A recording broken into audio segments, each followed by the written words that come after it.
What's going on, Paisanos? V here, coming at you guys. Well, another marker watch today. Stay tuned at the end of the video, and if you commented on my last video, you have a chance to win this. All you gotta do is be from the United States. If I choose someone you're not from the United States, sorry, we'll do another one. We'll keep going until we find someone from the United States and get him this gorgeous Imperium Duelist deck box. Look at that. Brand new, sealed in the packaging. All you gotta do is just stay to the end of the video.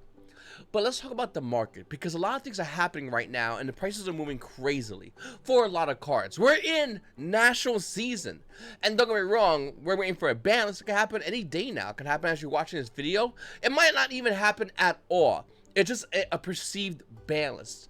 Do you think it's coming out today? Let me know in the comments down below. Do you think we're getting a ban list? Because hopefully we do get one, because the meta is all over the place. And you know it's bad when people are playing draw and lockboard in the main. The meta is gone awry. It's gone crazy. And people need to play cards like draw and lockboard to just slow everything down, so hopefully Konami will come out of nowhere and hopefully, ideally, potentially slow everything down. By the way, if you're looking to get draw and lockboard, it's all over the place's prices. The common out of the structure deck is shown to be roughly around $5. There's only 25 listings of a common. This used to be roughly around $1.86. Looking at it right now, you're looking almost near, right over here, for a common, $7 for a common. Now, before I saw one a little bit cheaper, let's see, we got a rare Tactical Masters. This is a relatively new one. It spiked and went back down. Let's see where it's going for. All right, don't worry about it. It's only $4. Well, $3, $3.29 shipping. Nevertheless, it's a lot of money for draw and lockboard. If you own an Ultimate Rare and draw and lockboard, well, your price was used to be roughly around $140. Wasn't bad. The new price of the card, let's see, we get some, I don't really like buying foreign language max rarity cards because they're really hard to sell.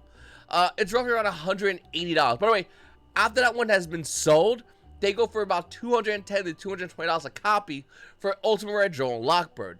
This is a card that a lot of players are using because Super Heavy Samurais is a really good deck. One card full combo, yeah, you need this card to stop that. And if you have this card, you drop it against your opponents playing Super Heavy Samurais, well, they basically become the buy.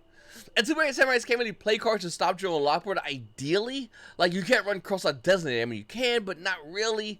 Listen, draw and lockboard's a really good card, and it's slowing a lot of the deck down as well. It's decent against Kashiras, decent against Brandon. Super Heavy Samurais is a blowout. This is the card that everyone's playing. Oh, even over Ash in a lot of builds. I'm going to be showing you guys my branded deck on this channel coming up soon, so keep an eye out for that, my updated build. I'm also going to be giving another giveaway. So if you didn't win this gorgeous Imperium Duelist deck box, this thing right here, this unit, don't worry about it. I'm going to have another video coming out about, and I have a bunch of deck boxes I'm going to be giving away in that video. Well, keep an eye out for that one. All right. So let's look at Cyberstorm Access. I didn't want to talk about the prices because they were all over the place for a bit. And to be honest with you, I knew the price was going to cool down. I'll give you an example. Gwem was selling on TCG Player for a little over $700 for a couple of days for the Starlight. Don't get me wrong, Gwem's a great card. I want a Starlight, but it's not $700. It's barely $320. This card should be a lot less, and it is pulling down in price as the time goes on. But that's only the Starlight. Other Starlight rares like Lulu Walilif, yeah, this card shouldn't be $241 as well. It's an option, a tech option for Despia. But then again, it's a Starlight rare, it's hard to pull, I get that, but not worth it. Chaos Angel was hitting their 60s, it's roughly around $45. Is it seeing a lot of play? You let me know. Don't get me wrong, this is a great card, and once again, it's a great option for some players to play, but it's not consistent. It's not a Barone. Barone's infinitely better. But it still is a good card, but is it worth $45? Once again, you let me know. Gwem is worth every bit of the $40.26. They're giving this card out for free on TCG Player. No, for real though, this card changed the way Despia's play dramatically. Before, you would ask from Joy Spring a Despia and they would stop, but Gwem now changes the whole scope of the deck. And I'll do a video talking about my Despia deck and I'll show you guys some stuff, but Gwem being at $40 does make sense. Is it going to be going down in value? Absolutely. This card will, no doubt in my mind, I mean, it'll go down after Nationals, but even before Nationals, don't be surprised to see this card start going down in value as well. And here's the weird thing about this set, because if you buy a box of Cyberstorm Access, the best card in your $70 box is $44.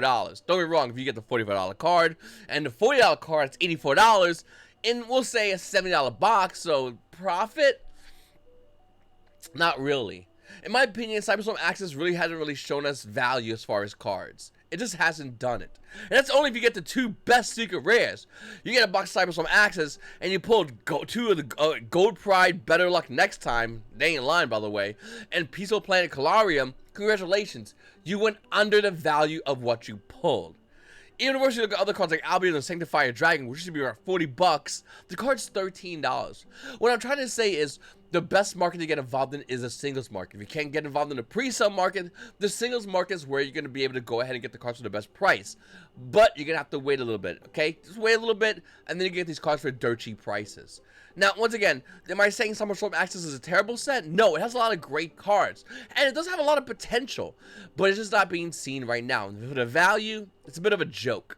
Bistio Dispater, this card shouldn't be $12. It shouldn't even be at that price at all, but it is.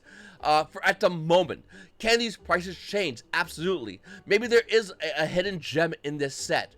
I mean, people thought the set that Despio's first debuted in, Dawn of Majesty, people were calling it Dawn of Travesty because it was so bad in value.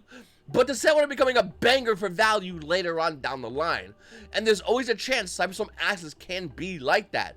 It can be Dawn of Travesty, where at first it was garbage, the value was garbage, nobody really wanted. People went and got the singles and then walked away. They sniped and walked away. And stores is basically you got to take the hit. That bought cases of this set, but later on down the line, there was so much value. It was insane had you went in and sniped. And you're gonna have to do that with a lot of these core sets when you're looking at this one. No, you should not buy that booster box Cyberstorm Axis. That is a stupid, bad idea.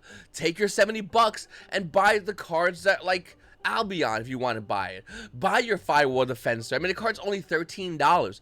Buy the cards individually as they go down in value. And these cards, in my opinion, are going to be going down a lot more in value as time goes on. Looking at my Kashiras, it is a dirt cheap Decor front end. I mean, Kashira Frenia is still roughly around $24, $25 a copy. You need 3, that's $75. Kashiriosis, you need 3, that's $13. Like, there's still cards you're going to have to buy.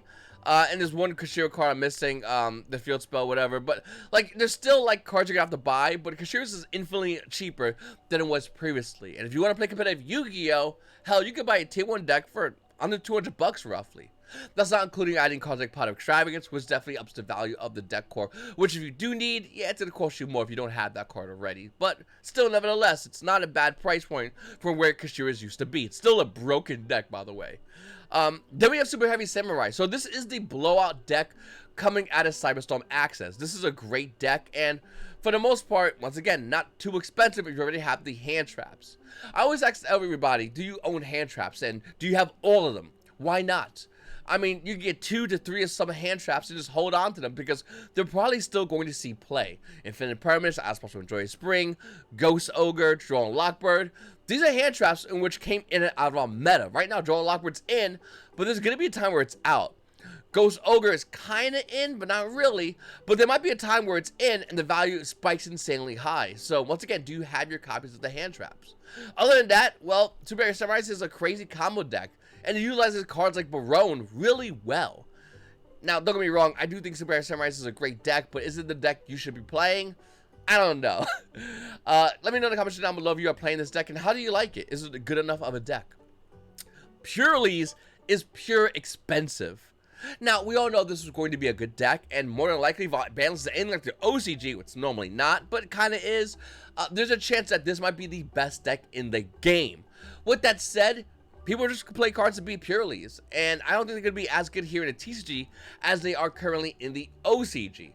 And to be honest with you, are you going to be spending 40 bucks a copy, and you're going to need 3 of these of Purely? That's $120. And that's only for the Ultra Rare. You want the CR? They're $115? Are they? $115 a copy for the CR Purely. I mean, it looks cool. You know, if you want to have the playmat, it's pretty, it's cool, it's cute. You have the official Konami Field Center, it looks great. But is it worth it? That's the question I want to ask everybody, because I don't think this deck is really worth it. Don't get me wrong, it's a great deck, but is it worth the investment right before Nationals? Because after Nationals, people will be looking to dump cards. Values of a lot of cards go down, and that's the time you should be going in and sniping. You might want to consider going and sniping now, but you don't want to snipe something like Purely's because the value is so insanely high. Another card that you might want to consider is Signet Mining. Now, this card has been holding decent value because Math Mechs are a decently good deck. Arguably tier 1, are they not? I mean, They do have some issues against Branded, especially because Branded now is running even more bestial monsters. But overall, the deck is a really good deck and a really solid contender for, let's be honest, potentially winning NAWCQ. It really is. You have to play with that deck in mind. You have to know what that deck wants to do, and you have to know what stops that deck, and can you get those cards. With that said, Silent Mining is a 3-of in that deck. But even after Nationals, this is going to be needed. Cybers ain't going away anytime soon. There's more likely to be more Cybers archetypes, decks, and this card more likely will be seen play. Reinforcement Army is limited for Warriors because Warriors got insane Warrior Toolbox back in the day. But looking at Cybers monsters, we have 3 Silent Minings floating around. Yes, you have to discard a card, but you're playing Cybers. I'm pretty sure you're okay with pitching a card that could potentially have even better value in the graveyard than in your hand. With that said, looking outside of mining, the rare for maximum gold Eldorado is roughly around $3. If you want to get the original Prince Secret rare at a Dark Neostorm, it has slowly been rising as you've been sleeping. The value of this card, so we'll go to first edition, is roughly around $21. But once again, look at it. Front end, $9. You see what happens? People look at that and go, $9? It's a little bit too high. No, it's $21. Now, moving forward, we have Triple Tactics Talents. This is my favorite card in the game because the card is so diverse, but so good. And yes, at the same time, can really change the game. You asked about my Branded Fusion? Cool. You played correctly. I'm going to play Talents and punish you for playing correctly. You built your deck properly. This card just says, well, sorry, you did what your deck was supposed to do. It's going to have to tag you now. And now you're playing with 3 cards, 4 in the draw, versus me. Playing Branded. And once again, Branded can easily go into the Branded lock if you guys don't know. I have videos coming out about that. Anyway, looking over at Triple Tactics Talents, Triple Tactics Talent, the cheapest version ideally is a 2021 Today Agent Battles. I believe it's 13, 14 bucks. It has been going down in value, which is good for you guys out there who want to buy this card. It's roughly around 15 bucks a copy. For the Ultra Rare, it does get really expensive if you want to get the Starlight Rare if you don't have it already. Hey, it hit 704 and then tanked to $698. The value of this card roughly around $600, $700 I mean, for this card. We have some sales, but really expensive. I will say, as I own the Starlights, they are gorgeous. If you can get them, get them. Treat yourself. Why not? If you want to get the Ultra Pharaoh's Rare, I mean, I wouldn't. But the value did increase. Like, you got, I mean, it went up $4. The value of this card is roughly around $135. I don't hate Pharaoh's Rare. And let me know how you feel about Pharaoh's Rare. But I don't hate Pharaoh's Rare. But Pharaoh's Rare feels like, if it doesn't have, like, whatever. Like, if there's a Starlight Rare and a Pharaoh's Rare, I'm going to laugh if anyone has a Pharaoh's Rare. Because you have the silver medal. Congratulations. You are the first person to congratulate the winner who owns a Starlight Rare. And don't get me wrong, if you only have Pharaoh's Rare, if that's all you can afford, I guess so. But why pay that money to mid-flex? It's the weirdest thing ever. It's like having a Lexus, but from, like, 1990. Like, you're not... what? Like, okay, it's cool, but only the people that have Lexus from 1980. Like, it's just dumb. Don't do that.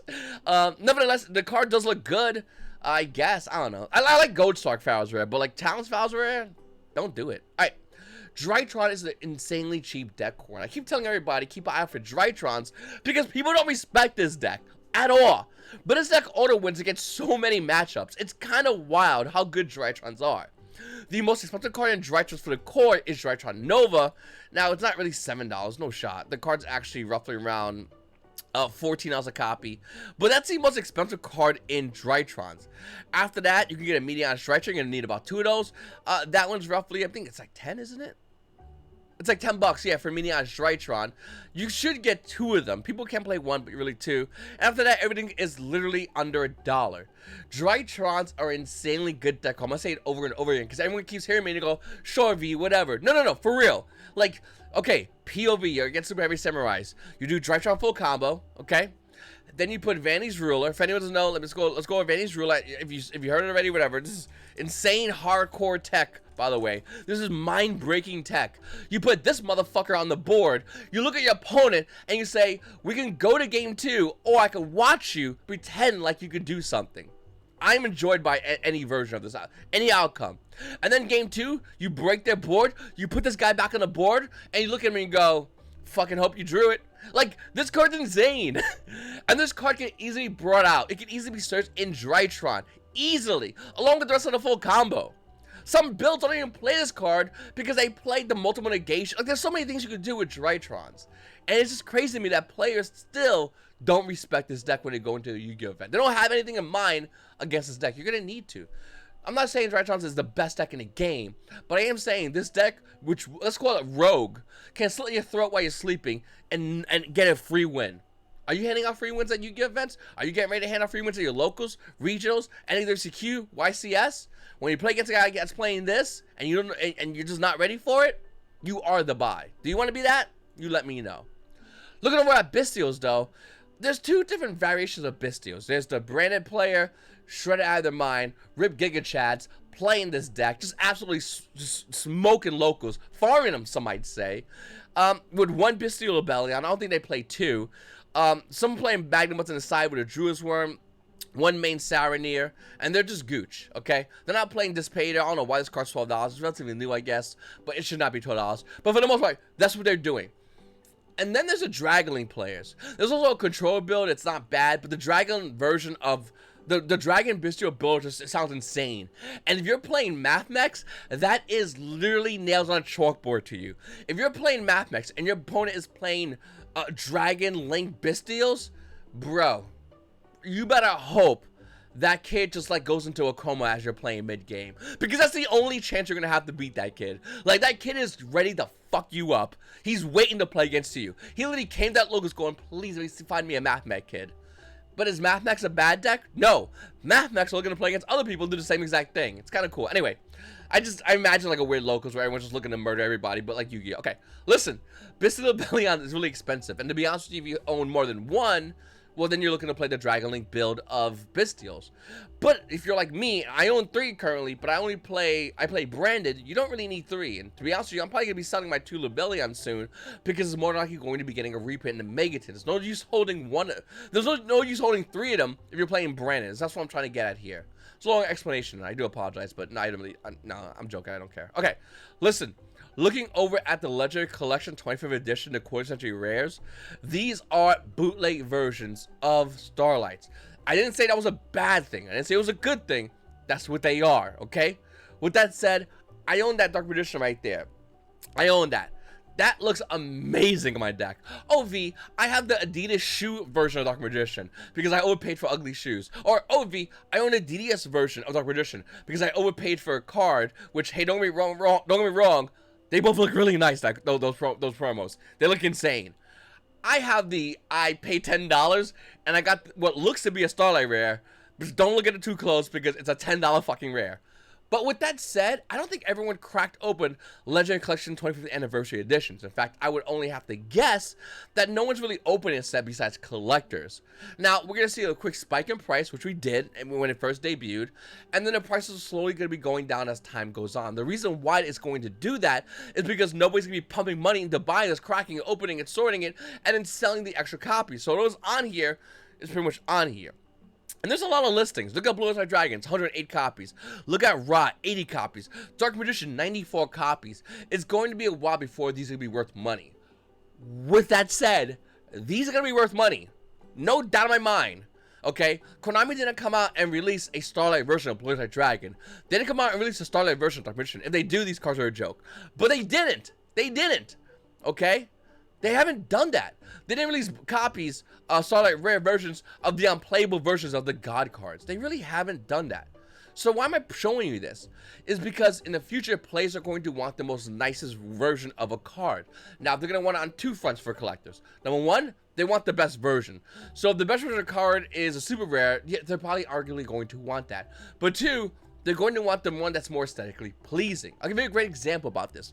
Dark Magician is my favorite example because Dark Magician has a most expensive version of the card. And it's not, well, hold on a second. So let's go with Dark Magician real quick because I want to show you this example. It has a Ghost Rare, which is $400. Is it $400? That's probably for a damaged one because some idiot sat on it. No, it's like $500. Okay, $500 for a Ghost Rare Dark Magician, right? That's a lot of money. But when's the last time you saw one of these? All right, the Adidas versions, okay, once again, this is a promo one, which tanked in value, lulz.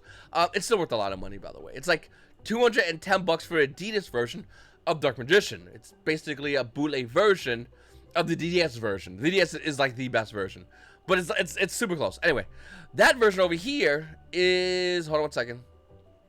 That version is About 450. 450 for a lightly played version of the DS version of Dark Magician. Now, why am I showing you these? Because I'm asking you, when was the last time you saw a Ghost Rare, a Adidas, or Dark Duel Story version of Dark Magician? Which you're more commonly going to see for Dark Magician is either going to be the $100 Battle of Chaos Dark Magician. You'll probably see this one more commonly. Or, where's the other one? There's a lot of fucking... Oh, hold on a second. People like to play, show a lot of waifu cards. Or these, the Shonen Jump Magazine promo version of Dark Magician. Now, these are worth money, okay? I'm not saying these are, like, cheap. These used to be, like, $25, by the way. These used to be dirt cheap. This is, like, this is worth roughly around 65 bucks, okay? People want to play this version. Why? Why not the DDS? Why not the Ghost Rare? Why not the Dark Duel Stories version? Those are the best, most expensive versions, right? Yes, but this version is the most aesthetically pleasing version. With that said, in my opinion, I think the new aesthetically pleasing version will be the quarter century rare. And it's going to happen to all these cards. Obviously, the guard cards aren't going to be like as crazy. They'll have value for collectors in the future, but that's in the long future. I'm talking about Blue Eyes Dragon. I'm talking about Dark Magician, and potentially Red Eyes Black Dragon. They will hold value because they are the most aesthetically pleasing version. It was a long explanation, but I really wanted to point this out because a lot of kids will show you this version, and they'll probably use this version. But I thought the most expensive version of Dark Magician. That just looks the nicest. And it's also signed by Kazuka Takahashi. But this version, I think, is going to replace that. And the price of this version will pump. It's not going to pump immediately. There's a lot of listings, but it will pump inevitably. Do you have yours is my question. Alright, so I did my video. Imperium Duelist, best of the best gear. Let's go see who won. Dion Diaz. He says, I mainly just used Ultra Pro sleeves back when I played in person, since they were the only brand I saw with lime green sleeves. But those illusion sleeves look really nice. Alright, Dion Diaz, reach out to me, whether it's on Instagram or Discord. Just reach out to me, buddy. Give me your information. If you live in the United States, I'm going to mail this to you. A brand new sealed Imperium Duelist deck box. Guys, if you want to get some gear, head over to Imperium Duelist website. You can use promo code Paisano10, save 10% off. But for you, Dion, look at that. And if you guys still want to win yourself a nice deck box, all you gotta do is watch my next video coming out soon. I'll tell you and give you details on how to win some even more deck boxes, some gorgeous ones, coming up from my friends over at Smart TCG. Guys, I really appreciate you guys for my market watch. This was a little bit long because I wanted to explain certain values I think are really important. That, you know, certain things that, you know, market watch other people may not explain, or maybe they have. You let me know in the comments down below, but I want to explain the mentality of why I think certain cards are going to be doing what they could do in the market in the future. It's your boy V, and you Paisanos! You Paisanos have a great day.